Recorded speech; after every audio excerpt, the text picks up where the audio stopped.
আল্লাহ পাক বলেন সেই দিনটি বড়ই ভয়ানক বিপজ্জনক। সেদিন দেখতে পাবে স্তন্যদায়িনী মা, যে মা তার সন্তানকে দুধ দেয়, ওই মাও তার দুধের বাচ্চার কথা ভুলে যাবে, মনে থাকবে না। আল্লাহ রাব্বুল আলামিন বলেন ওয়াতাদাউ কুল্লু যাতিন হামলিন হামলাহা, গর্ভধারিণী মেয়ে লোক তাদের গর্ভ খসে পড়বে।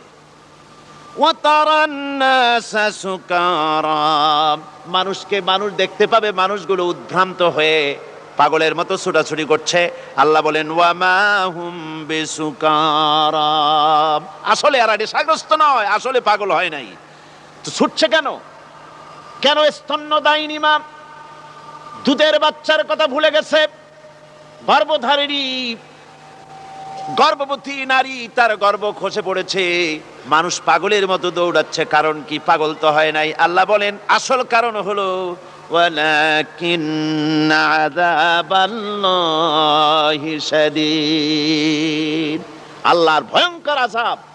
আর এই সব দৃশ্য, এই সব কম্পন মানুষের মধ্যে ত্রাস সৃষ্টি করে দিয়েছে, এই অবস্থার সৃষ্টি করেছে। আমার ভাইয়েরা, আল্লাহ পাক বলেন নবী, মানুষদেরকে আপনি সতর্ক করেন, ওই দিনটা এমন হবে ভয়ের চোটে মানুষের কলিজা তার মুখের কাছে চলে আসবে। মানুষ ভয়তে অস্থির হয়ে যাবে, কলিজা গলার কাছে চলে আসবে। সেই দিনের কথা তাদের শোনায় দেন। ওই দিনটা এমন মারাত্মক দিন, ফাকাইফা তাত্তাকুনা ইন কাফারতুম ইয়াওমান ইয়াজআলু বিলদানা শিবা, সেদিন ভয়ে চিন্তায় যুবক ছেলে বৃদ্ধে পরিণত হয়ে যাবে, কিশোরগুলি তরুণগুলি বৃদ্ধে পরিণত হয়ে যাবে। আমার বন্ধুগণ, মানুষ সেদিন দিক বিদিক হয়ে দৌড়াতে থাকবে, পালাবো কোথায়? আল্লাহ কোরআন শরীফে সব কথা বলে দিয়েছেন। ইয়াকুলুল ইনসানু আইনাল মাফার, কোথায় ভাগবো, পালাবো কোথায়?